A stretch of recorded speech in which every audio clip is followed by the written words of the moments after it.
All right, we will call the meeting to order at 8:32.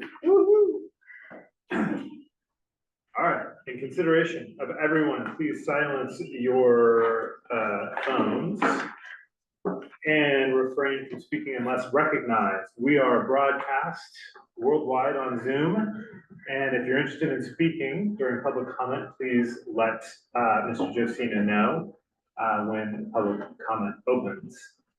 This is a public meeting for the community of Glendora, and we appreciate and respect your participation here this morning. Thank you so much for coming. All right, we are all here. All right. Kathy, will you do pledge for us, please? Ready, begin. I pledge allegiance to the flag of the United States of America and to the republic for which it stands, one nation, under God, indivisible, with liberty and justice for all. Okay, does anyone wish to reorder or add to the agenda? Okay. We will open public comment period, and just as a reminder, these meetings have become less formal than they were several years ago in the chamber, in the city chamber area. So if there's other things that you want to address or talk about after that, please let us know. But yes. Yeah, my name is Fred Sparling with Classic Coffee, and I'd like to talk about the initiative going around by the fraud group. Makes me want to croak when I read it. They're talking about $150 million in expenditures to repair the library and other city facilities. And we have city councilmen that have been on the city council for decades, actually, one of them. They haven't done anything to do anything with the roads or anything else. And now they want to do the whole city at one time. You know, they don't realize our property taxes already have gone up. Our water bills are going to go up. Our sales tax is the highest in the region. Our sewer tax is going up. March, they're having a meeting on that in March. You take a look at the gas station, the prices of gas have gone up, which means everything we buy in our facility is going to go up. And our customers, which a lot of them are retired people in Glendora, are going to have their property tax for their homes going up. And they're just not going to be able to afford things as well as they used to. And yet the mayor, in the last copy of the Examiner, talked about wanting to build all these affordable homes. How are they going to be affordable if people can't pay even the property tax off? So I would recommend that the bid board tell the city, the Chamber of Commerce, we are against it and please do not approve it. Thank you.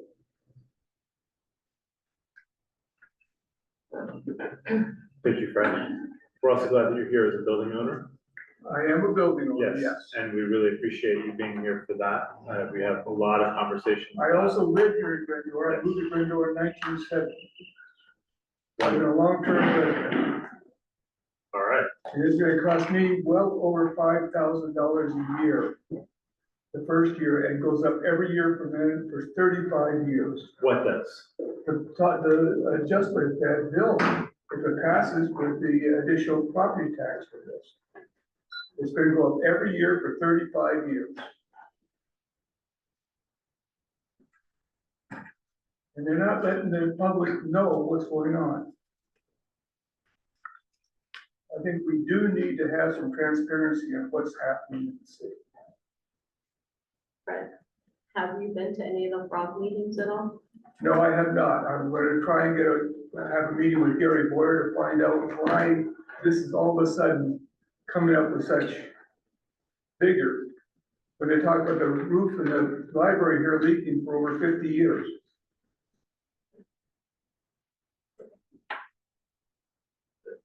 Has anyone been to any of the frog meetings?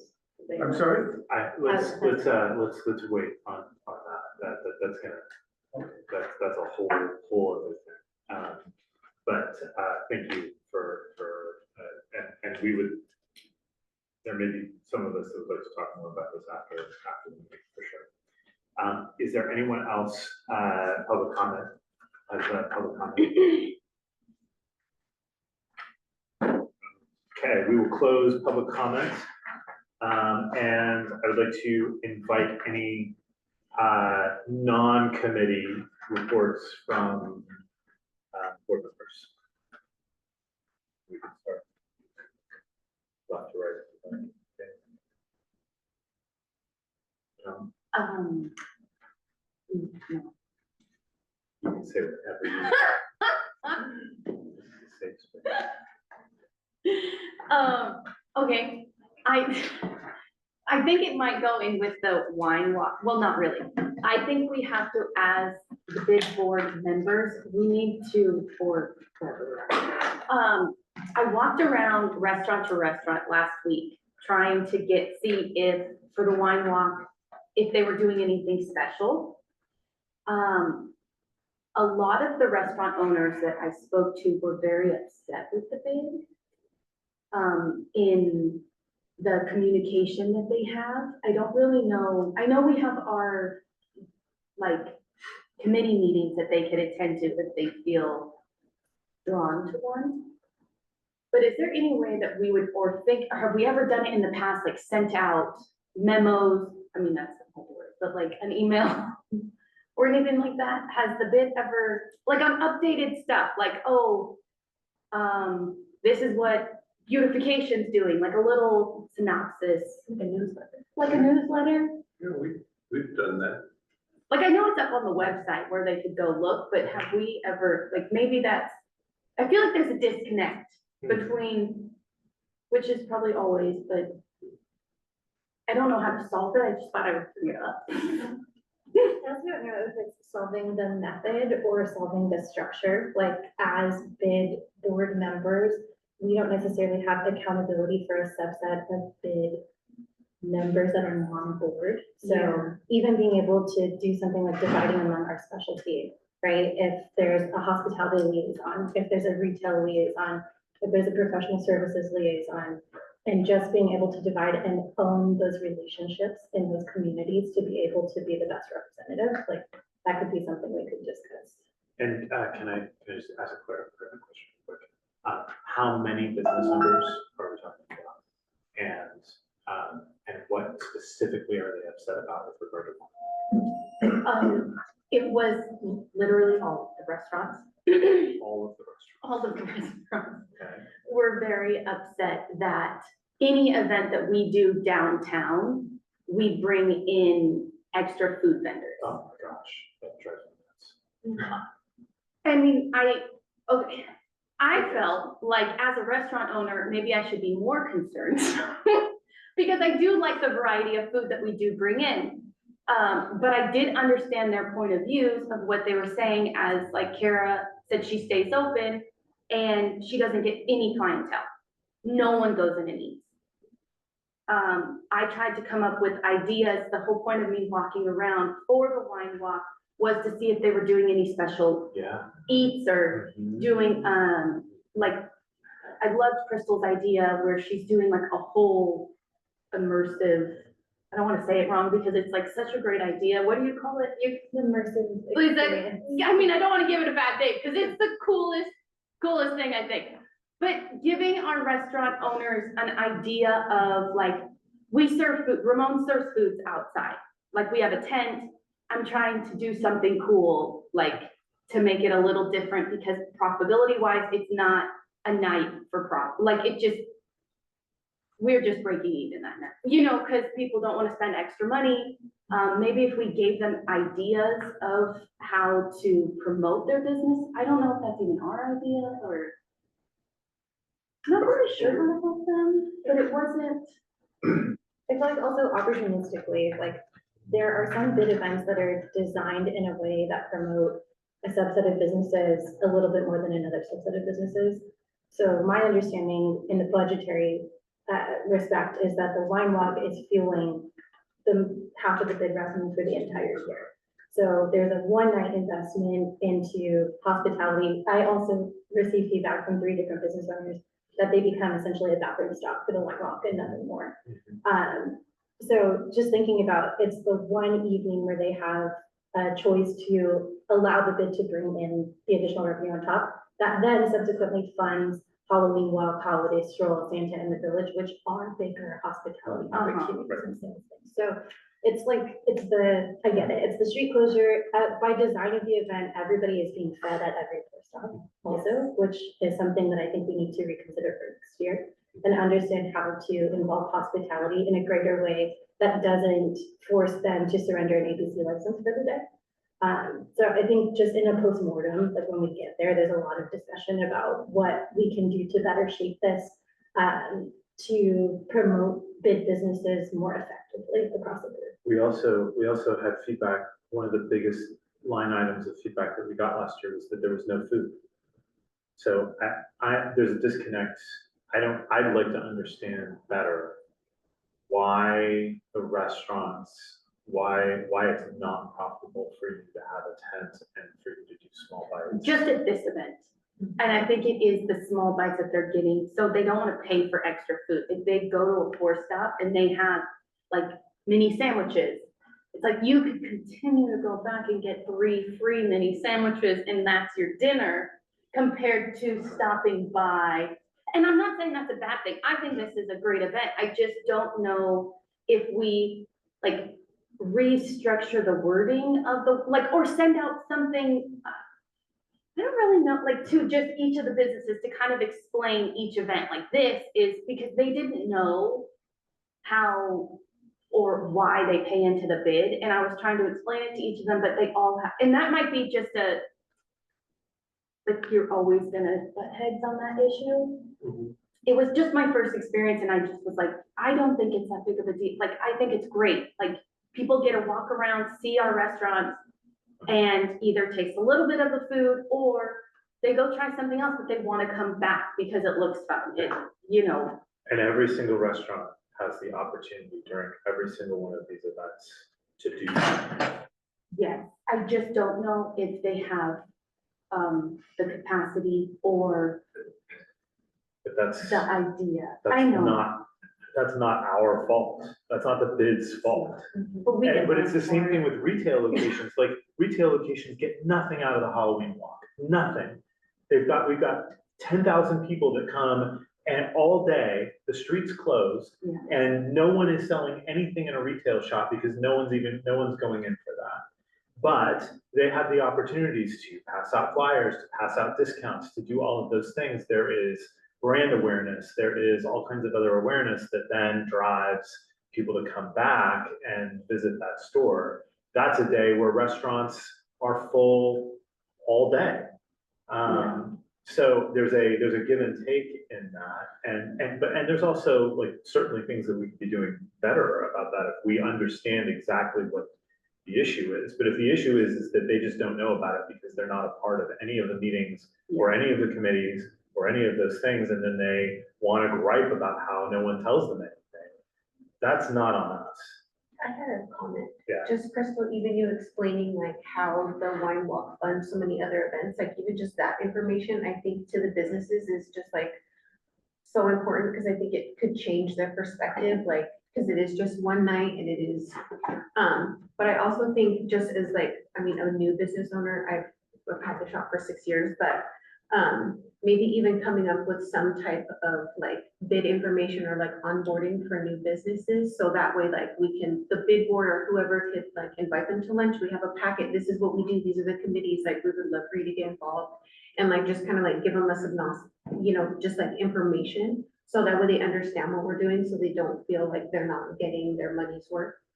Because even if like retail stores, like even if they're not making sales at the Halloween stroll, like the moms are looking at those shops and they're like, we're coming back next Saturday with our friends. So there is value in that because you're still getting exposure. So just like, even though it may seem like, okay, well, obviously this is exposure, just like having something laid out and like onboarding new businesses, I think might be a good idea just to like bridge the gap with communication upfront about what we are and how it benefits them. Yeah. Thank you for sharing. And that's, I like, it's important for us to know about it, so.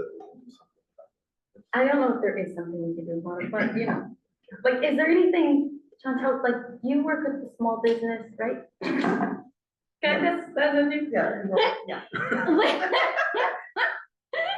mean, I'm sure that's not your full role, but like to bridge the gap, I mean, even the things that you offer. I mean, not you, particularly, but you know, like the SBA stuff, like, I'm sure you walk business to business to drop that stuff off. Like, is there any way we could coordinate together to like give the bid a better like taste in people's mouth?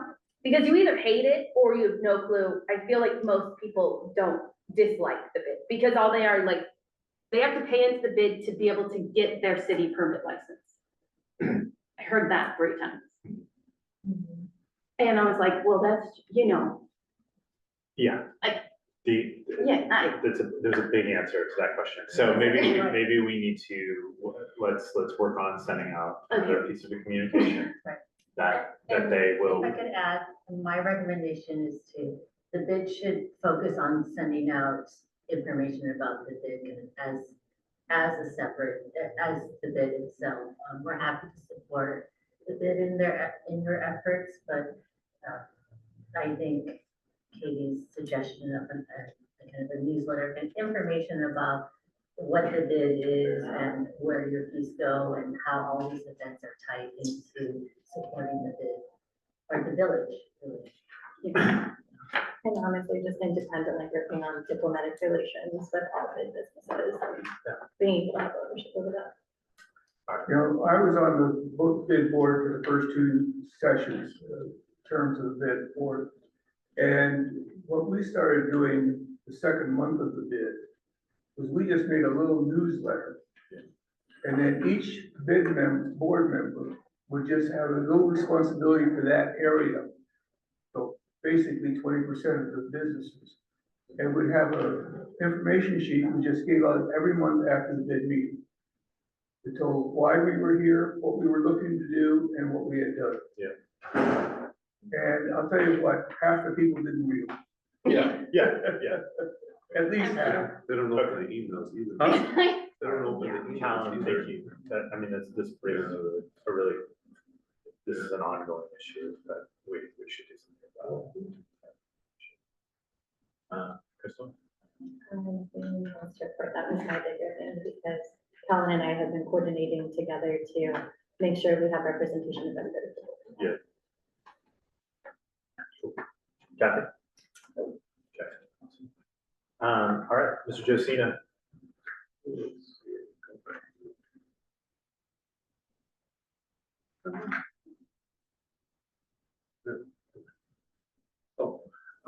Just a couple of things. We had this past month, we had some great ribbon cuttings here in the village and grand openings.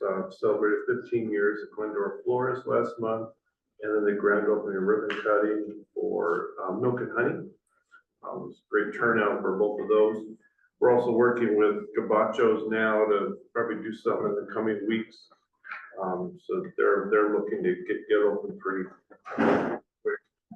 And the chamber is also working on our annual cuisines of the foothills, which is in April, on April 16th, or sorry, April 9th. And then, 16th. Citizen of the Year is April 9th. And then we have our monthly First Friday coffee mixer tomorrow at the chamber. So if any village businesses want to stop by, please do so. Then I was wondering in the future, when we do a grand opening, ribbon cutting, this board could present certificates too, if you like, as a bid board. I don't know if it's ever been done, but might be an opportunity to meet those new, bid members, be a great opportunity for that, so. When does that happen again? Which, Where we would get to meet the, like, whenever we do a ribbon cutting or a grand, or, something like that, so that could be an opportunity for that type of thing. yeah. That's it. Has the date been decided for a flashback this year? Yeah, it's always what, second or third Saturday, It'll be like Like August the 16th. 16th or 17th, something like that, yeah. And that's our Christmas parade is always the second Saturday, and, so those don't change. Moving on to the city update, Chantal, you're up. Morning. So we are partnering with the Small Business Development Center. So on March 12th, we are gonna have they're gonna host a virtual webinar, Business Made Simple. So if you need an update on how to do your business plan, or if you're getting ready to apply for a loan, or you just want a refresher of how to do your finances, this is the webinar for you. Sign up, register online, and if you can attend, it's going to be at 2 p.m. If you can attend, they'll send you the video by email if you register. So it's a good idea to let your big board businesses know that we're having this Small Business Development Center webinar. And then we're also always pushing our open rewards. And we are also gearing up for Small Business Week, which is going to be in the first week of May. So more to come with that. No, I mean, I think it's, on kind of the broader perspective of just how does the city work in partnership with the bid, and we'll continue to participate in the subcommittee meetings, and continue to provide information where needed, particularly in making sure that the bid is aware of all of these other business resources that are out there. So, we'll look to you to take the lead on communication, piece on how you want to communicate out to the bid, but happy to send this information along so that can be included.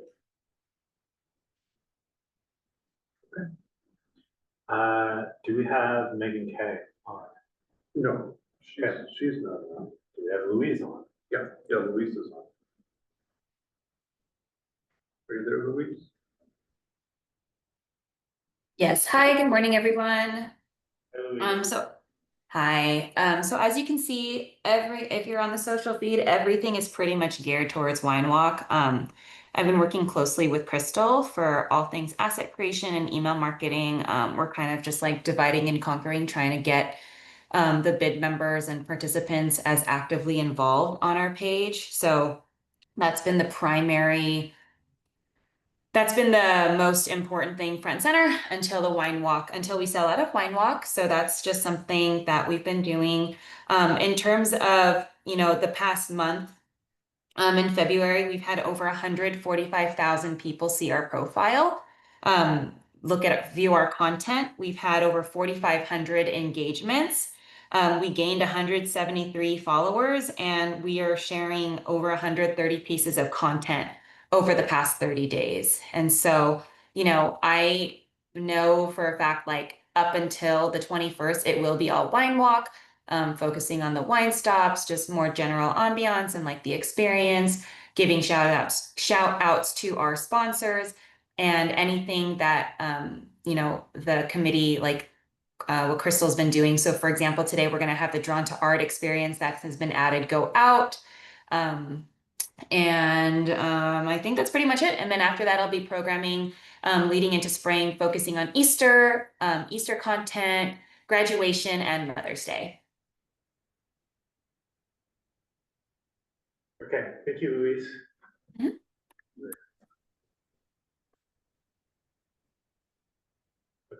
And do you have, are you clear on what sort of the plan is of what we're featuring over the next 2 weeks? Is that something? Based on what Megan's telling me, or not Megan, wow, Crystal, I hope so, I think so. Cool. We have the vendor marketplace. I would need to go back, but I feel like that's what we're doing. We're talking about the bundles because the 4-packs, the 3 and 4-packs Yep. seem to be working. Yep. Plan your walk, a guide to our port stops, new to wine walk, anything that's the vendor marketplace and the sketch and ship, which is going out today. And then plan your walk, reserve pre-event dining at the finest local restaurants. Those are what I see in terms of the main campaign, like different campaign initiatives in the next 2 weeks. And what, do we have, do you also have like, will we do one for food specifically? Like the outdoor? Yeah, internal and external, I'll make sure I get aligned with Louise on the messaging. We're going to echo the email marketing program in concert with the social media program so that it is hitting the same message without the same identical verbiage. But just to be sure that no matter where someone encounters that piece of marketing, there's consistency in the messaging. Awesome. Okay. Thank you, Louise. Of course. Okay, we are now moving to affirm the minutes from February 5th, along with, this is the consent calendar, and all of the things within that. So can I have a motion to affirm the minutes?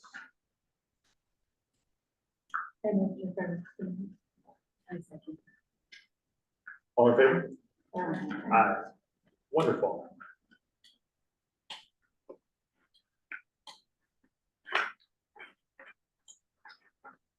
Okay, moving on to new business. We have the Village Business Improvement District Annual Report for fiscal year 26-27. This is saying that Chantel is reporting on this. All right. So today I'm presenting the Business Improvement District Annual Report for fiscal year 26-27. This report outlines the proposed budgets, activities, and assessment structure for the upcoming fiscal year.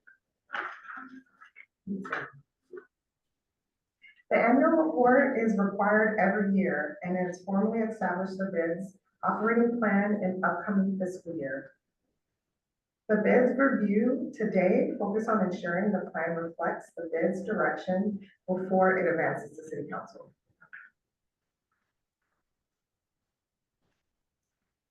The report follows the required structure and includes no proposed structural changes this year. Boundaries remain the same. The assessment methodology remains the same.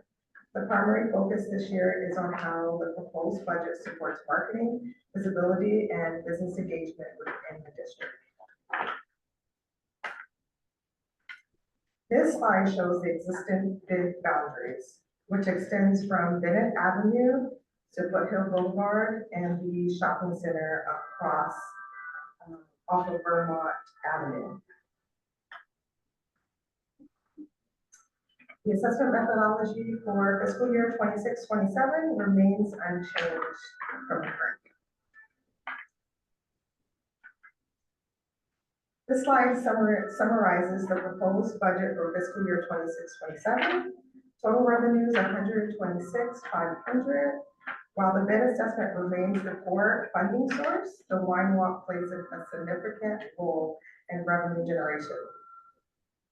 On the expenditure side, the budget is balanced and continues to prioritize marketing, promotions, and events that support the district's overall visibility and economic activity.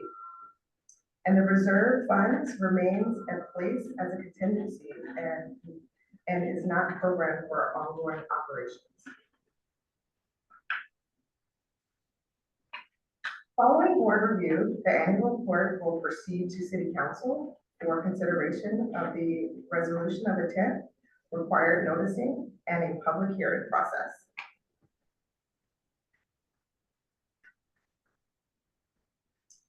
The recommendation is for the bid board to review and approve the fiscal year 26-27 annual report. Thank you, and I'll be happy to answer any questions if you have them.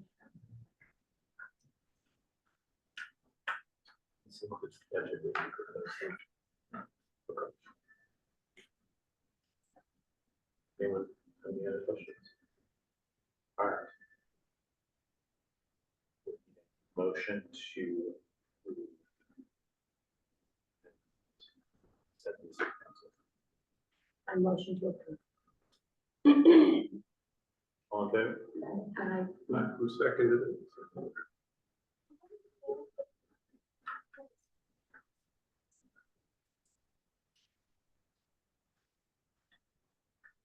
Okay. Old business, farmers market update. Okay, well, this should be very, very old.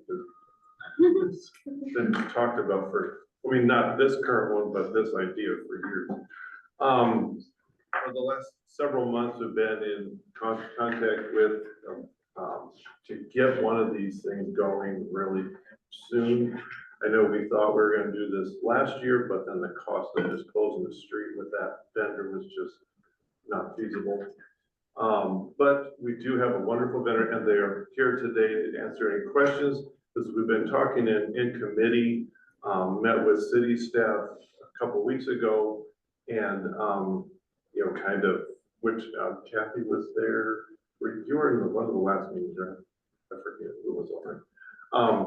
But in those discussions, looking to do a Saturday morning market, Foothill to meet it. At this point, I mean, there's still some stuff to go through, city planning, public works, that kind of stuff. But we wanted to bring it to you all so we can, so everybody could talk about it, ask questions, any ideas, and then give Sarah an opportunity to answer any questions for city staff, if anything's changed since last week. So yeah, this is what we're looking at. Just wanted to get any input on. Hey, Chris. Good.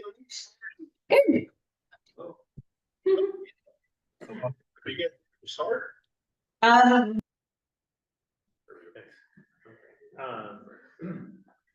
yeah, so we just wanted to bring it, since we had the agendize this to just discuss, we just wanted to bring it up that this is what we're looking to do in the, start in the next couple of months, so.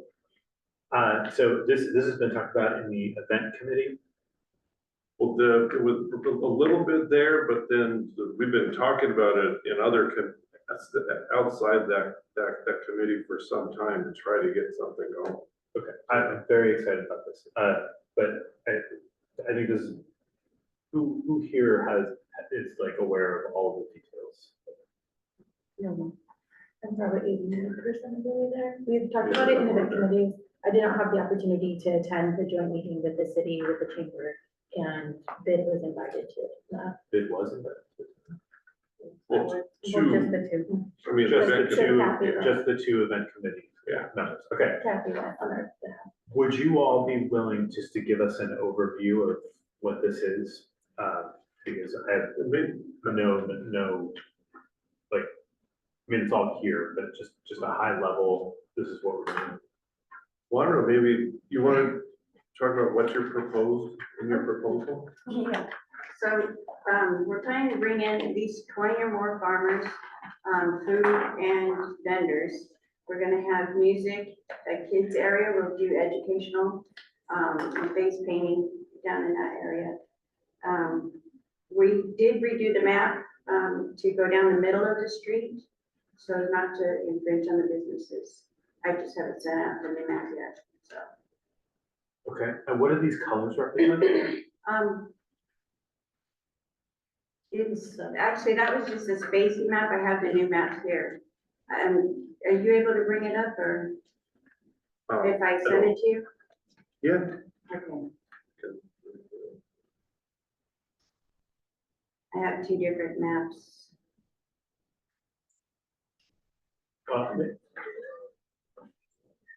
And maybe for additional context, the organization and what to do.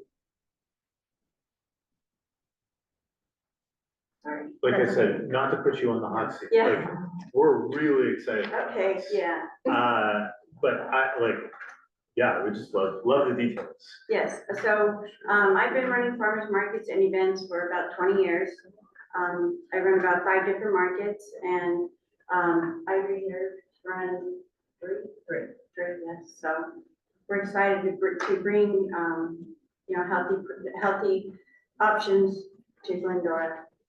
What percentage of all of this is actual farmers market? We're doing 20 farmers, so it'd probably be from, here's a better map here. From Foothill to, it's the green is the farmers. Green is the farm. Yeah, there's 2 different maps. I wasn't sure the size of the street. That's okay. There's, on the other map, we have like the straight line where the outdoor dining is, and then double farmers in the middle. So you've got all farmers, and then you have, Yes, craft and retail, and then food. craft and retail, and then food. Yes. And when you say food, what kind of food are you? It'll talking be prepackaged. It'll be breakfast burritos, tamales, beignets, just more breakfast items than actual food. And a lot of prepackaged, like the fruit and nuts, the jerky, Got it. hummus, yogurt. Honey, that kind of Definitely. thing. Honey would be in farm, Yeah, that's in farm? yes. Okay, but that's where like people are selling juices Yes, and stuff like that, exactly, okay. yes. Are they looking at a one-time farmer's market or once a month, or is that yet to be determined the frequency? Is this every week? Once a week? Or every Saturday? What time? 8 to 1. What's, we- so what's purple, sorry? Purple is, That is the food, that's food. yeah. That doesn't mean that's all gonna, you know, I think it's 20 spots between there and the walkway and Meta. And is this how you usually do it? You like separate them entirely by Yes, category? according to our certified farmers market, we have to have it all separate. Yeah, they have to be in separate sections. Are you And gonna I- allow dogs in the area? Yes, And is there any, do you all have bathrooms for this? well, they have that, and then the 2 green on the back, we're gonna be bringing in porta potties behind the stage. You see where the bathroom Over is? there. Yeah, like that. Got it. Because the city only has the 2 bathrooms, and we're required to have more. Has there been any conversation about impact to businesses on this, like, again, whole food conversation and all of that, or is it? Well, That's something we're just gonna have to address. that's the thing with these. I mean, I can do a Yeah. dissertation on events in the village. Right, The community is gonna love it. right, There's people that are gonna hate it. yeah, Yeah. And I don't know. You know what? yeah, I mean, it's just, I think the yeah. good thing is most restaurants open up at 11, I mean, other than the breakfast ones, but they open up at 11, so it's really not, other than the parking, but like, maybe they won't mind it because they'll be so happy that there's Yeah. already people. But at the end of the It's gonna day, bring a ton of new people, population Yeah. Yeah, to the village. right, and if Like they're it selling, did if they're selling 35 breakfast years ago. burritos outside of Crust and Crumble or Ed's Place or whatever, that, Or a coffee vendor? Is one of your No, vendors a coffee No, vendor? because you already have 2 coffee Right. vendors on Yeah. the strip, and we're gonna bring in a coffee vendor. Yeah, so that would be great for the coffee shops then. Which that's what it, in discussion, we're trying not to bring competing things. Yeah. So if there's already coffee, not bring Yeah. coffee, if there's already a burrito place or not, you know, Yeah. We have breakfast burritos at our shop. how do you become a vendor with your guys' company? Like, you put in an application depending on if you want to be a food vendor. Then you would have to get a health permit. You hand make it at home, you need a cottage food permit plus a health permit. If you want to be a farmer, you have to have a CPC, which is a certified producer certificate to the agricultural department. We get inspected by the agricultural health and specialty foods at least 4 times a year. They'll come down physically and inspect every vendor. Can you tell me some of the other locations that you operate? Do Claremont, Covina, San Dimas, Monterey Park, Rosemead, and West Covina. Are we doing this as like a trial run, like every Saturday for so many Saturdays? It's just like indefinitely, do we have a contract for so many Saturdays or how? We don't have a contract yet, so if that's what we're finalizing now to see what, I mean, I'm sure there'll be some kind of trial. But I mean, because there's a lot of expense they have to go through. Right. To start this. Yeah. Which that's what we're not having to pay that. So there's gonna be a certain amount of time, I'm sure, But we're not getting locked into a year contract right off the bat. I don't believe it. I haven't seen We it. haven't discussed that. You know, it's just kind of. Can you bring up the other map? Oh, okay, bring it back in. And just out of curiosity, what are some of the selections of organic produce that you bring? We have a wide selection of everything, from the oranges to microgreens. What else do we have? Lettuces, fruits. Yes, fruit, vegetables, stone fruit, Vegetables. yes, berries. It's about everything that we grow in California, we will have there. We won't have bananas or anything like that. Yeah, where are some of your farmers coming from? They're coming from San Diego County, Tulare, Riverside, all over. Some of them are backyard farmers right here in LA County.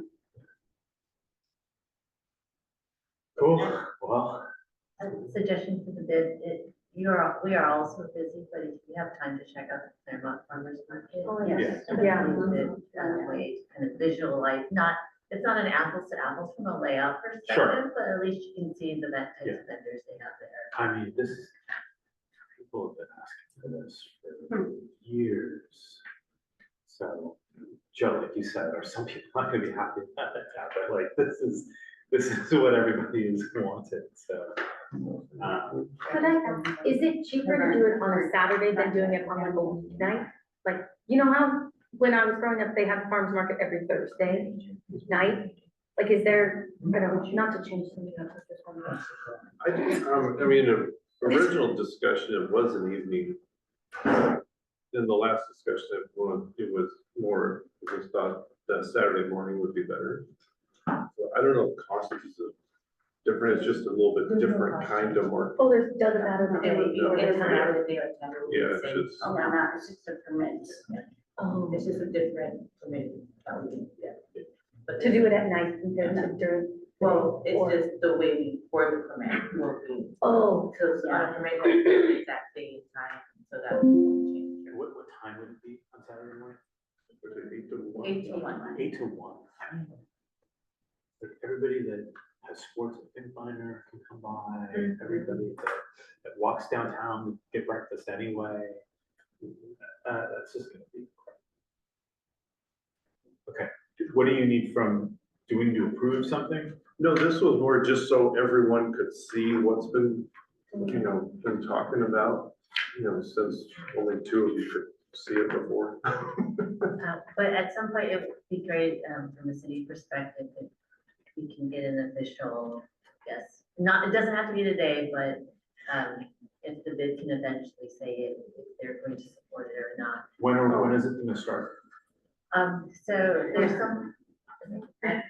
some logistical pieces that the city, will need to figure out what kind of, permit they have to, apply for to do the street closure, so we're looking on that. So. A month, 3 months, Well, I'm hoping by, at least by the end of April. end of April? That's when all the summer fruits come out. So we'll agendize this for for the April meeting and make an official vote on it. And maybe at that point we'll know exactly what the budget impact is and what some of the. Okay, great. All right, moving to event and marketing committee updates. We are full steam ahead on the wine walk, which has been the biggest focus out of events and marketing. With a little over 2 weeks to go, we're sitting at just over 21,000 in revenue, which is about 35% to our goal. That is on pace. Tickets are accelerating this week. They should continue accelerating next week, with historically about 50 to 55% of ticket sales coming in the very last week leading up to the wine walk. A lot of people assessing the weather, their plans, etc. So as long as behaviorally everything matches the previous year's statistics, we should be looking really good. We opened up 3-pack and 4-pack ticket bundles, which are valued at about $50. We were going to do it as a flash sale, but they were so successful, they were just running for the duration. So that's been really great. And then we are cleaning up our email marketing cadence so that I went in and I cleaned up all of the email database lists to consolidate every contact we have ever announced, which is around 5,000 people. Consolidate to people that purchased last year, but not this year, people that purchased in 24, but not this year, just so they can get some more specialized messaging. And then I also created a purchase list so that they can start getting more content that's, plan your walk, here's a guide to our pour straws, plan your walk, reserve your pre-event dining at local restaurants, just hearing bid concerns and being able to put some messaging out that's in support of big businesses unilaterally. And then also describing the new pieces for Wine Walk. We have our vendor marketplace this year. And then even though it's within the footprint of the vendor marketplace, we do have a handful of big businesses that are participating with their own booths, like Glendora Florist, Drawn to Art. So Drawn to Art is doing a sketch and sim experience, complimentary, but they will be doing 25-minute speed rounds of like a fine art experience while you're sipping their wine. So that should be a lot of fun. And that's in promotion of them moving from their current location to the old Kirk Corner building. They're moving in the next couple of weeks. So that's really exciting. It'll be located immediately in front of their new space to help them with that as well. Where are they moving to? There's the old Kirk Corner building. There's like the So sign he's in the insurance agent, it's right by. Or is it the? No, it's the gallery. Gallery. The gallery. The gallery. Okay. Okay, I was like, No, Kirk Warner is, yeah, okay, so the gallery, Yeah, yeah. good. yeah, the Oh, gallery. that'd be a great spot. So yes, they're relocating and they're promoting their new location. And then Kathy's Wishing Well is our other big participant, so that'll be cool. Other things that we have on deck, we have the Fountain of Youth Skin and Body Care, which is just down the street, and Save a Beauty. A handful of retail vendors, which are some permanent jewelry, some handmade skirts, and a charm bar. They're coming in. And then experienced vendors, Active 7 Fitness is doing a rebound lounge. They're bringing the rebounders not for people to jump on, but to do demonstrations. But they're also partnering with Stone Nutrition to hand out oral hydration drinks as like a detox retox kind of concept. Better Sleep Center is doing an experiential mattress center with a photo op where you can kind of fall back on the mattress and do your little Instagram reel, but also selling their lovely new pieces. AAA is passing out information and water, and then Joe brought in Finish Line Hauling as well as Contact, and they're going to be helping us just with removal of some items. Last piece, quick service food. This is more focused on, I don't want to sit down and have a full meal, so we've got a couple vendors in their rotation. Triple Beam is coming down the street and they're setting up with their pizzas. We have Fawn Tradition Barbecue, which is a local caterer, the Wicked Sausage, and I'm really excited because Brown's English Toffee from down the street is also setting up and bringing their specialties. So we should have a really vibrant marketplace that's really exciting and the first of its kind for this walk. We have entertainment, 2 different groups, which I believe we've booked in previous years. Megan has the exact names, I do not have them. One is pan drum, and then another is like salsa cumbia style. So we're setting up lounge spaces and we're in the middle of just curating the furniture for those. that lounge spaces to accommodate dwell time, because another complaint was that there's not enough seating apartments to the event. So lots to come, really fun, pushing super hard on the marketing components just to make sure we close those ticket sales over the next 2 weeks. We've been asking specifically for port stops to be able to promote to their own email newsletters with a blast or on their social media. So lots of really cool stuff. And then the last piece has been just getting all of the information from the participating port stops to be able to promote their experiences that they have in their spaces and rounding up hospitality to see if anybody else is participating, with the idea that we book pre-event dining as a responsible drinking kind of concept, but then also a nightcap with like dessert, espresso, coffee for post wine walk to be able to guide the flow to different hospitality venues if we plan to stay open. Exciting stuff. It feels really good. Have we caught up ticket-wise to where we should have been? We have a gap of about 100 tickets, but we should see that velocity accelerate. So it might land pretty close. Like last year, we did 1,100 tickets. We'll probably be just shy of 1,100 tickets. And then otherwise, event marketing committee, there's a couple more pieces that we have been guiding in tandem. The chalk walk is coming up. Favorite fandoms is the concept for the chalk art. And we're working on coordinating musical entertainment for the bus plaza and a handful of vendors if they want to be able to pop up in the bus plaza space. And we're starting to think about Friday night twilights and conceptually how that moves forward with programming as well. Oh, could I suggest something with Friday night?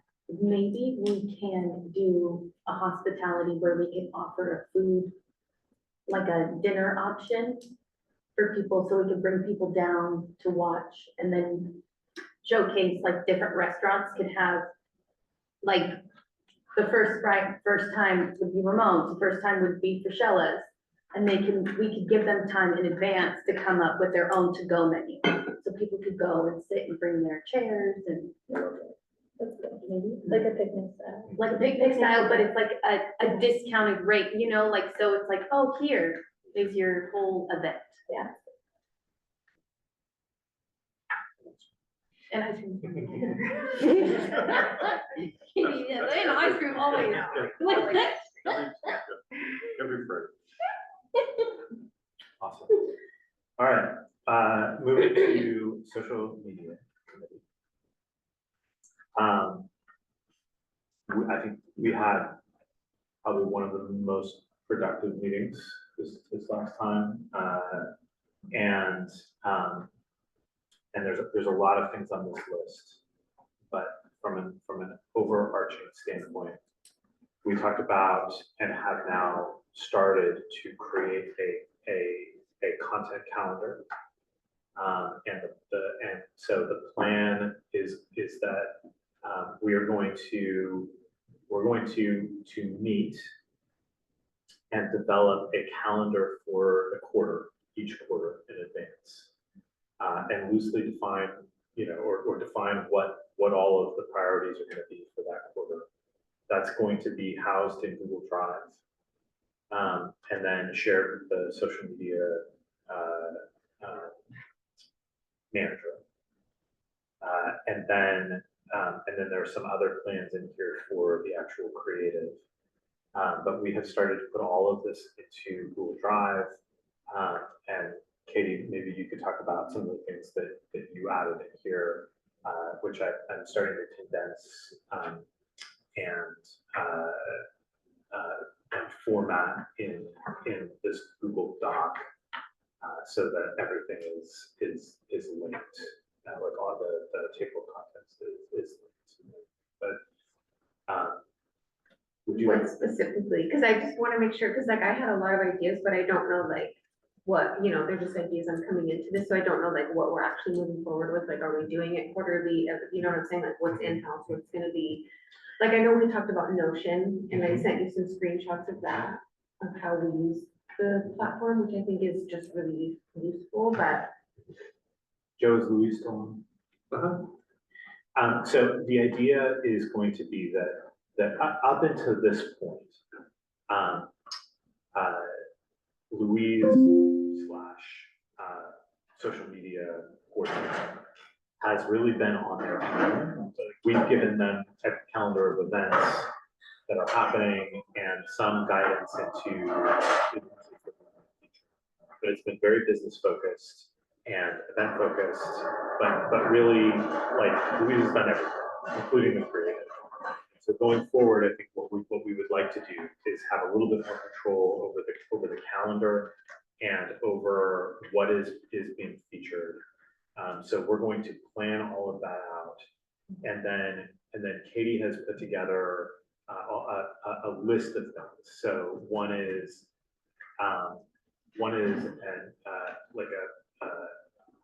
a scope of work, an SOP that basically like says what all of the objectives are, what's our identity, who are the members, what are the brand guidelines, what's the posting schedule, what's the merchant rotation system, how's that going to work, what's the approval process, what's our crisis policy, all of those things so that they're all defined.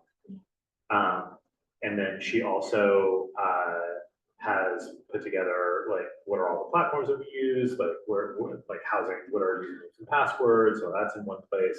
A user-generated content policy, we're going to ask for people to submit their own content, but then we need a policy for that. She did that as well. She has an idea for like the Tag Glendora Village campaign that has a whole bunch of things in it. A Google Drive photo video content organization policy. So Katie's done a ton of work at defining all of these pieces. And then like the content mapping and event spreadsheet, content ideas, bid exposure tracking for each individual business so that we know, and we have this in Drive, we've got a drop down, we'll have a drop down of all the businesses, and we'll be able to say, okay, who's been featured at what time, so that all of that, we're not doubling up on. And Crystal has been helpful in this as well, and giving us a couple of templates to sort of start from. But then the other thing that Katie has shared with us is the calendar system that she uses at the ice cream shop, which is called Notion, and gave a couple of examples of how they basically just plan out they schedule all of their creative using that. So one of the issues that we've had in the past is that, Louise also has a scheduling system, but it's not something that we're able to really interact with. So these are the things that we'd like to move towards. We also have an RFP out for the position, and we've been trying to define what is that position actually going to be, because I think our original RFP was like social media person does everything, does all the calendar, all the content, all the management, all the creative. And we're starting to think maybe we could do some of the planning and management part of it and just have social media person do creative. And I think that would help. So that's where we're at. We're in the process of all of this, but this is the most well-defined we've had it. And I just didn't know, like, I knew the areas that made sense to start the structure and get like that foundation. I just didn't know if the content that I put into it was like the direction that you want to go in, just because, you know what I'm saying? So that's why I didn't feel like speak on it, but yeah. I think everything that you put in here is incredible and super helpful, and these are the things that we can talk about in the next committee meeting. But this is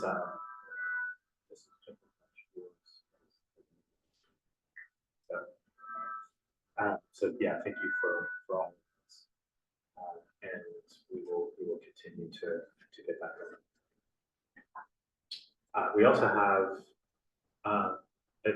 we have one photographer that's coming to the wine walk that's going to do essentially what amounts to some social content for the wine walk as a potential.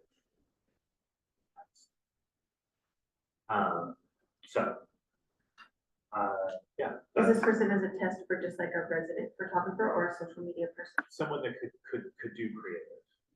So maybe could we define like, we're hiring you, are we paying them to do this? For wine walk. Yeah, so maybe like on top of like paying them to do it on Wine Walk, say, like, these are the specific deliverables, like, we need this specific number of pictures, but we also need two real, one lifestyle, one, you know what I'm saying, so that way we can. And that is absolutely happening. So we talked about using Wine Walk as an opportunity for some of the people that submitted an RFP to be able to go out and give us some examples of what their creative content might look like. I think the only other thing in here, I don't know that there's anything that's necessarily actionable here. Is there? Well, those two recommendations are. Recommendation, recruit, okay. So, Okay, so approve social committee to take over content calendar and content coordination. if you want to do that. And then, yeah, approve of resending an RFP with additional details. We sent out an RFP, we got 4 or 5 responses. None of them like included the kind of creative that we were looking for. So we'd like to resubmit that now also though with the further clarification that we would be doing the calendar and the coordination, and they would be responsible for creative. I think that will help narrow that. So focus. just to be clear, we're responsible for content calendar in the sense of approving it, not creating the calendar. So they're gonna create the calendar based on like the content that we wanna see per week, like the variety of content, and then we approve it beforehand, or we're doing the content calendar totally, and they're just sending us files. We would be doing the content calendar for the quarter. So we would be mapping out, here are all of the different things that we want to hit over the next 3 months. Here are the various events with, of course, you know, some variability, but, and then content coordination, then that's a little bit more of a gray area. But effectively, we would be letting social media person be responsible for generating creative based on this calendar and doing the posting and the reposting and on everything that happens from there. So it'd be would be more work on our side, but we would be the ones that would be coming up with the master calendar, understanding what businesses are being featured, driving the general sort of vision of what it is that we're doing. And then on a coordination standpoint, we would have access to Notion. We would be able to make changes to that. We would be coordinating them. They would be responsible for executing.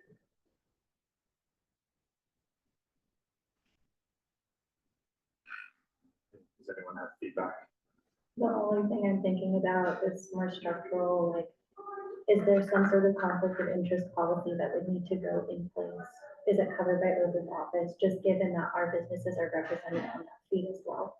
And so if we're doing decision-making, how do you maintain journalistic integrity and make that super clear to everybody in the business? Yeah, like I think there'd have to be some type of policy, like as far as like, if that was like the merchant quotation, like what's the policy like, and what is the goal of the Glendora Village social media? Is it to drive business into the village? So there's two, like, as far as merchants, like, are we guaranteeing merchants that we're creating content for their business? Because are we doing that for them, or are we just reposting collaborations and reposting stories? And are we deciding on a monthly basis, okay, or a quarterly basis, how are we gonna drive business into the bid or into the Glendora Village? These are the things that's going on, and let me plug these businesses in and create content that makes sense for that. Or are we guaranteeing, okay, every bid business that's a retail or forward-facing Glendora app business is gonna get 4 pieces of content produced by us a year? Like, we have to define what that is. And where does it stop? Like, I noticed I asked Joe to send me a list of like all the bid businesses, like they're all big businesses, they're all paying, so are we just worrying about like retail, food, dining? What about like realtors? Can we implement them into content where they're like taking clients out to dinner? You know what I'm saying? Like, where does it end? We have to define that, so then everyone's on the same page and everyone understands what that is. And if we have a policy, then I don't think there's a conflict, because like, okay, well, we've only created content for Cindy Jane 4 times this year, and that's what the policy states, so there's no, you know. And I think as far as collaborations, I don't think every collaboration should be seen in our feed. Like, if someone's promoting a shoe sale and they collaborate with us, I don't think that we should accept that collaboration and not pop up on our feed. We should promote that in maybe stories, but more of like an evergreen content, like Girls Night Out. That's more of like a every time, all day, that's something that could be featured in our. And I don't think that collaborations or stories can really be tracked. I mean, at some point, like the big businesses, like we're not managing all of their social media. Right. We're managing our own. I think that the most important thing I would advocate for keeping in mind is that the bid as a demand generation engine has a responsibility for storytelling that is captivating for the area to draw foot traffic. It does not have a responsibility to promote the individuality of every business. And that language needs to be clear, because the bid is maintaining a physical image in a physical space and maintaining a digital image in a digital space with brand guidelines that currently don't exist. Yeah. So to be able to put some policy and language forward that really defines that journalistic integrity, what the intent is, and it's not, because like once you get into the area of quote unquote creating content on behalf of the business, that's using bid funds disproportionately for a particular business. Yes. So it's just a lot of sensitivity around promoting Glendora Village as a fantastic and charming destination, and doing that through the lens of social media. I will say that one of the more important things I have noticed on social are the collaborative elements.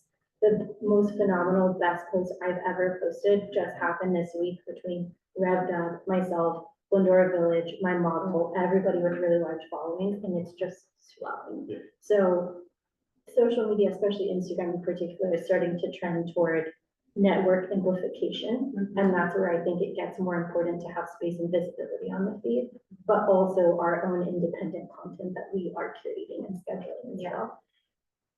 I think part of the problem is that you have great social media, but the businesses that don't promote social media, then they're like, how come you're doing this business, and not ours, but we're not creating that content? Yeah. So to come back around, we have defined this, that our role of social media going forward is going to be to promote and attract people to the village. And one of the things we talked about was that if you open up, that all of the posts are going to be beautiful downtown, you know, it's going to showcase the location and not the individual businesses. And that then reels or collaborations and we will limit them, but we will repost other people's things, or we will do a reel and I think that will also help us with content generation of not having to go out and generate content for businesses. And so there will become now a separation that social media will really be focused on attracting people to the downtown. And we will use whatever means we can or whatever businesses we can. So, you know, if we have a model on the car and the, you know, revved up's in the background, like we're still attracting people to the village, not necessarily promoting revved up. We're not going inside, we're not taking coffee. Yeah.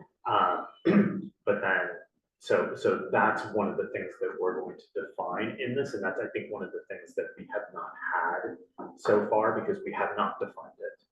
We've just said, do whatever. So that allows us to control that a little bit more, but also set what the policy is going to be for what gets posted. Based on that, my recommendation would be to take to the agenda for the next meeting, the approval for social media committee to take over the content calendar, so that there is space to define that policy, especially in the face of conflict of interest, and just be able to manage that effectively and talk about that framework that we're approaching with them. My recommendation.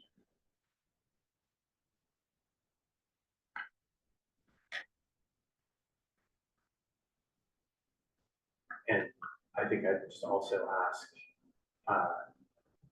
Katie, are you willing to spearhead a lot of that? Obviously, we're together in that committee. But everything that you've done so far, your experience and that is really valuable. But is that something that you're willing to help? As far as like policies and defining, I think as far as like just the ongoing sort of management of it. I mean, I really have to think about it and maybe talk more in committee. The only issue that I'm finding is that, or that I think is like managing the content calendar in a way that like we're coming up with everything and plugging it into the content calendar and deciding like all of that. I think that that is a lot of work. And, I think it's a really big commitment. Is that something we could do in committee? So that it's not like you doing this at 8 PM on a Thursday? Is it like, can we plan all of that out in a way that it's not like a constant presence needed? I'm not sure, because I don't do it for the shop. So I have someone, I hire them. We have this is just kind of how it works. Yeah. We have a meeting, a Zoom meeting. We discuss what's coming up for the shop, what's coming up for the village, what I want to include in that shoot. We have a content shoot every other month. Then I prepare anything I need to prepare. I get whatever I need, if I need a model, if I need X, Y, Z. Then we shoot the content. We already have ideas. What are gonna be reels? What are gonna be carousels? Then the social media person puts it into my Notion content calendar, and I get it by the 20th of the month for the following month. Then I can click on, I can see in this calendar, what's reels and what are, carousels. And it's like an actual calendar, so I can see how many posts I'm gonna have per week, and I click on it, I can either approve it, or make adjustments to it, and then that's how we go back and forth, but I'm not plugging anything into the calendar, and I'm not planning what's gonna happen on what week, or, you know, I don't do that right now. Okay. All right, let's talk more about that in our next committee meeting. And but yeah, we've got a really good start on it. So we will do approvals and recommendations next month. Yeah, maybe if you want to, maybe if Crystal would have her comment as a motion to table it for next month to include the social media policy, then we need a second and vote. Okay, if you want to do that. Yeah, I move the review and approval of social media committee taking over content calendar and coordination to our next meeting. I'll second. All in favor?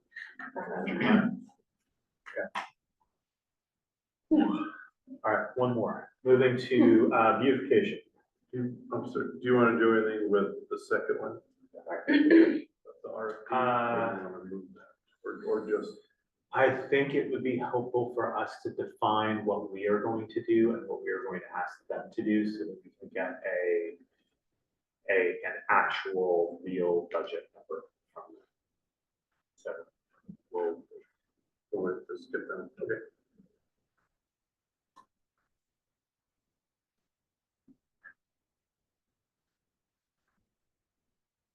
All right, beautification.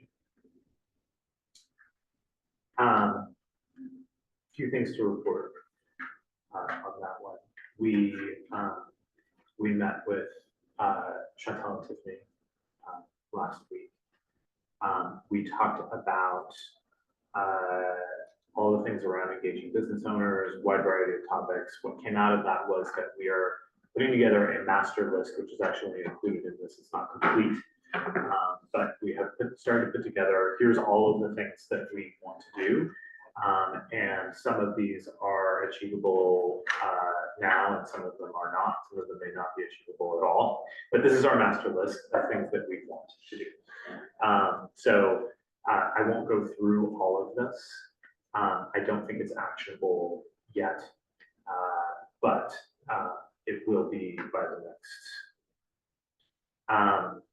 One thing is that we did go through and work with the city to move some of the planters, some of them by as little as like a foot, some of them a little bit more, but just kind of making that consistent throughout the village.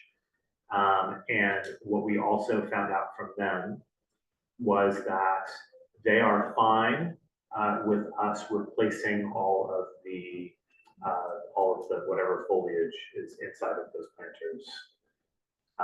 So we are going to talk about how to make that happen. But we can do it with volunteers, and we can do it with our budget. And so that is something that we will continue. And I just wanted to confirm though, we'd also talked about Mariposa and then watering all of them. So if the bid would like to replace everything, the bid will have to take responsibility of it too. So as far as the watering, the maintenance, or if something happens to it, the replacement of it. Why won't Mariposa just go and water everything? At this time, they currently water, I want to say less than twice or 3 times a year. Unfortunately, at this time, Public Works doesn't have the budget for them to water every single time they come out. So who takes care of the Meta area? Who takes care of all of the stuff on Meta? Are you referring to the plants itself? So it's, Mariposa will come out, they'll clean the dirt and the debris off of them. And when Public Works tells them to water, they'll water. But other than that, they don't do anything. Nothing happens with the plants. It's just naturally getting taken care of, if that makes sense.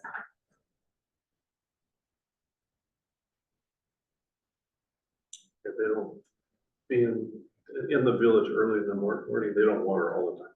It's just sporadic throughout the year.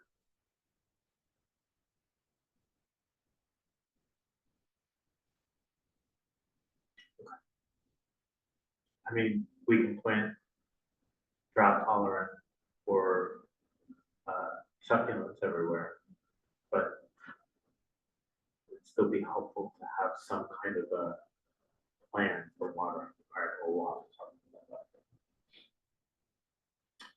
And just to note that we've removed our landscaping budget, which has rolled over as like $10,000 that had never been used year to year. We removed that in favor of additional marketing budget this year, so we should chat about that if we needed to do a budget redesign. Well, it's not an ongoing, I mean, if no one's watering, then it's not an ongoing budget item. It might be a one-time thing. You could pay for Mariposa to water them monthly or weekly. Mm-hmm. Yes. Would you be willing to find out what that would cost? Yes. Okay, thank you.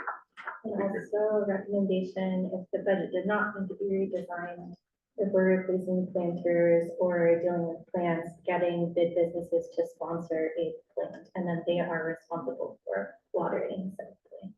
Or what's in front of their spot. I put a little plaque on it that could be changed out if it needed to be.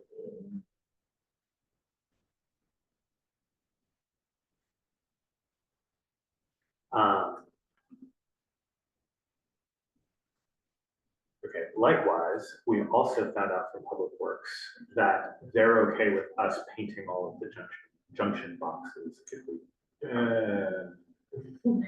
From what Matt said, he's from Public Works, he said he would have to check. He's gonna check, but we're talking about maybe painting them ourselves. It was very, he liked it. It sounded positive, so yeah, okay. So we'll get our old clothes and we'll get out there with the paintbrush. Okay, Everybody know how to paint metal?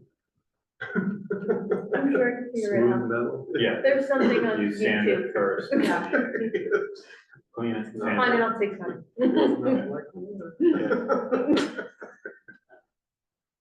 Okay, the next thing, and this is under beautification, but it really applies more towards social media, I think. This is coming back to the presentation for the logo and brand standards and color and typography. So if Joe, you could do that, that'd be great.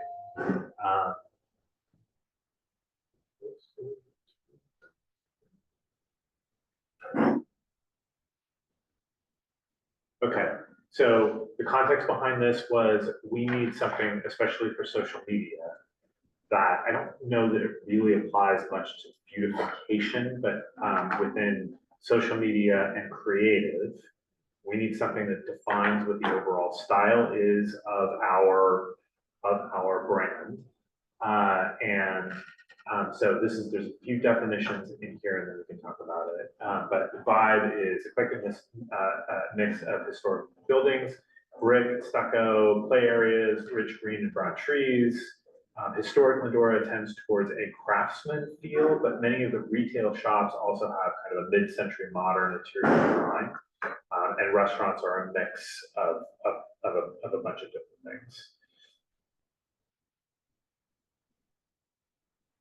The logo, which you've seen before, updates all of these elements to bring together a more modern representation of the trees and defines typography with something that has more of a modern feel to it. The Glendora typography and the village typography also will go into the mid-century modern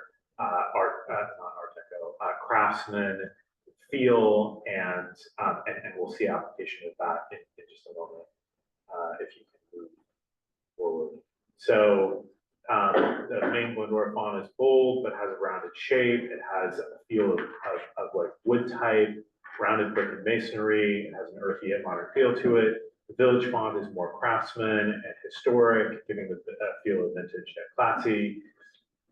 And then we've got a couple of tertiary fonts for text and also for something like, and you'll see in a moment, I've applied this to a couple of different things. We need some kind of a scripty font as well. Can you advance? Color, this is, I think it's better on these screens, but we have the Glendora sort of forest green. We have this earthy stucco color, we have a lighter color, and then we have a darker brown color, that is actually brown. And then we have some secondary colors that can go with kind of red, brighter colors, and then there's some other colors in there that could apply towards more winter type things. Will you move forward? These are the banners. Again, color is off on this. It's not as minty green. It's more muted than that. But these are the banners that we would be replacing, and this is one of the things that. So we don't have the logo on that, but we could. But these would replace the banners at either end of the village, and this is one of the things that I would like to move forward with if everyone is okay. All right, move forward one. Okay, so these are just a couple of examples of how we would evolve the current logos and use some of that in these. And it's a kind of a weird mix of things, but like, how does it apply to Santa in the Village? Well, that's our script font for Santa in the Village is the Glendora type. The other is our normal text. Wine Walk, again, we'd be using the Glendora typeface for Wine Walk. That's what that would look like as a part of that lockup. Here is the Chalk Walk using the village text. And I think that we would just continue to pull from these elements as we go for various events so that everything has a consistent feel across all of it. Then I haven't done anything with social media, But we have a circular logo that can go in all the social media channels. And then we have colors, we have fonts, we have all of those things for other creative. And then of course, you know, social media is gonna be one-off stuff that has other scripty things on it and whatever else, but this would be the baseline for all of it. That's all we have at the moment. We're not talking about replacing any of the planter logos with this logo. I think that's something that we'd have to discuss further. So you would not see this logo all over the village, in the short term, maybe not even as much in the long term, but it would be used for banners going forward and posters going forward and whatever other communication, especially in social media. Out of all of this, I would say that the banners at each end of Glendora Ave are the ones that are the most pressing. They still have snowmen on them and need to be replaced. But this is up for discussion. I would like to move forward with approving this so that we can get the banners going. But the only other thing that we talked about is sending this out to kind of the group of businesses on Instagram that are actually engaged and saying, hey, you know, this is what we're planning. If you have any issues with this, please let us know. So that there's at least some visibility that we're doing it. Or it could be a part of this newsletter that we're putting together this summer. Any comments or concerns about any of this?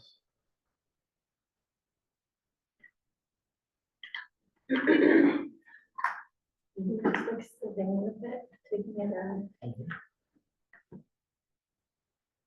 Looking at the application and looking at the vision board, it feels like there's a disconnect between the imagery presented, which, like, not trying to gender things, but the imagery presented feels pretty masculine, very craftsman, not mid-century. And then the translation of that becomes mid-century. I don't think of Glendora or Glendora Village as a mid-century space in my head. And instead, I know that a lot of the surrounding marketing and even just the historical elements really speak more to the origination of the city, the founding, what was planned. And so, like, just thinking maybe mid-century is not quite the framing. That's just like my initial gut reaction to it. Totally understand the urgency of replacing the banners because I see a little snowman outside my window every day.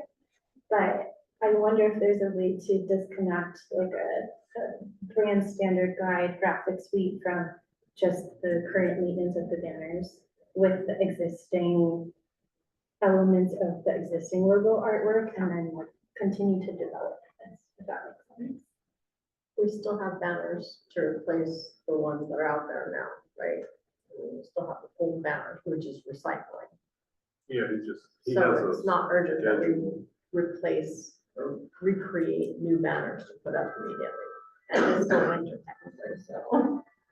But yeah, I prefer the old logo. I prefer more muted colors, craftsman style. I think we do need to tap into the historic Glendora.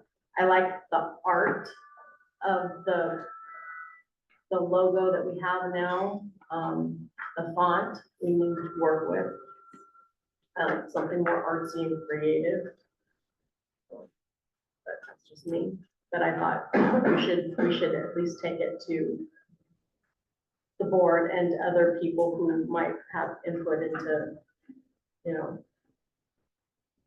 what they feel would be a good image to portray that Glendora Village.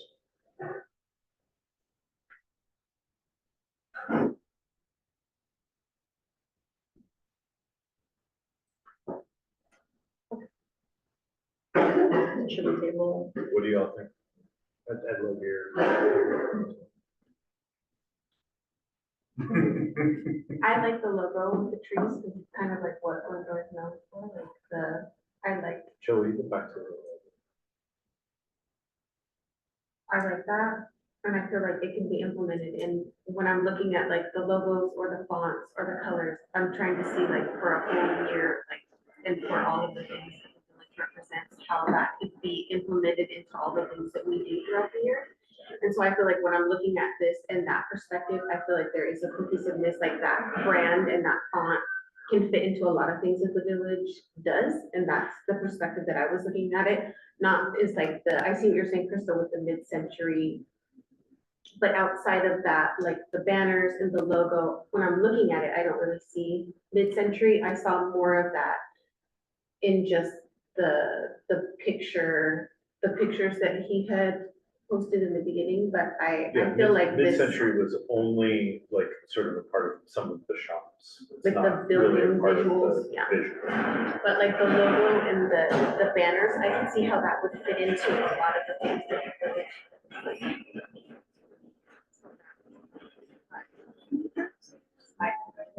You just want to show the wine walk application. Like mid-century, that feels so goofy on the right side. Wine walk, I feel like it's more complimentary, but when you have such a bold and thick sans serif, and it's still paired with something that looks like a sans serif, even though it's a serif, like the spacing at the bottom, I don't know. I feel like I have the more typographic elements that are in my head that are probably too nerdy for everybody here. But it just like, it's not hitting as hard as the original logo typeface. That is like very much Craftsman at its heart. And so I struggle with this. So one of the This. things that I would, This is what we're trying to do. yeah. One of the things that I would ask about this is if we stay with the current logo, Mhm. if we stay with this, how would you propose incorporating this and taking the style of this and using this in our communications going forward in a way that can be extended through all of these different applications? I would This have is- to sit and do it. What's that? I would have to sit and do it. This is the challenge that I think, as I've been looking at this, is that Stuff and the artwork, right? is that this, this is very much a Craftsman typeface. I like the font of the Glendora, but the trees, I don't like it. I like the trees in the new one. Like, is there a way to kind of like just blend them together? Like the font, I guess maybe because I've seen it so much, like that does feel like Glendora, and it does feel like, Yeah, I don't like the trees in this. I mean, this. Right. So trying to translate this into a brand that can be extended through a whole bunch of different things, whether you like, this is, Wine Walk thing is just taking what our Wine Walk thing is now currently Mhm. and sort of redoing it in that text. I'd actually love to come up with a better Wine Walk logo. The one that we have currently is actually off center, and a lot of these elements are things that like, Louise or Megan have gotten off of Canva or whatever else. It's like not designed necessarily. And so that needs to happen either way. These are just examples of how we would take that branding and potentially extend it through other things. So the challenge is, how do we take this and create a design system around it that allows us to make all of these other things in a way that looks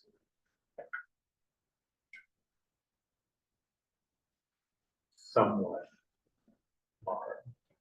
Is this something that if we are invested and it's urgent, we would send an RFP to different design firms to be able to put together some alternate resources so that we can evaluate holistically? Just because I don't think it's a one thing or another, like it's not this and it's not that, but maybe there's other iterative design work that can be representative of this feeling. Like, I'm not getting the same feeling from the original logo and from the newest version. And I think the newest version, while it thematically incorporates some of the iconography, is not hitting the same vision or craftsman elements. And so perhaps there are other interpretations that we can consider if it is urgent. Well, you know, we can change the banners out with whatever banners we have. I think that the banners are, in a way, they're a gateway into the village. You know, it'd be nice if they were better than what they are. But I guess anything at this point would be better than stone. So we should just change the banners to whatever is next in that rotation. My guess is that it's some sort of spring flower, floral, clip art application. And as for this, if you want to get design firms or other designers involved in it, I welcome that. Whatever we can outsource and not do ourselves at this point would be great. But I would like to, like, I understand that this is like the epitome of craftsman text. But I would like to develop something that looks like it is a part of the feel of what we want for the village. This, to me, with all due respect, feels cold and not attractive. So, all right, we'll table this and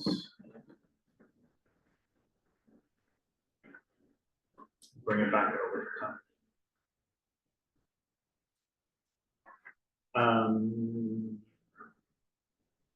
No report from budget committee? Okay, any closing comments?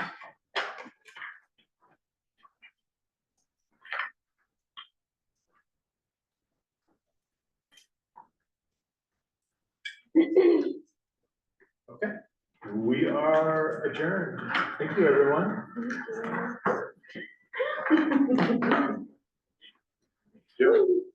Is this also on the train station?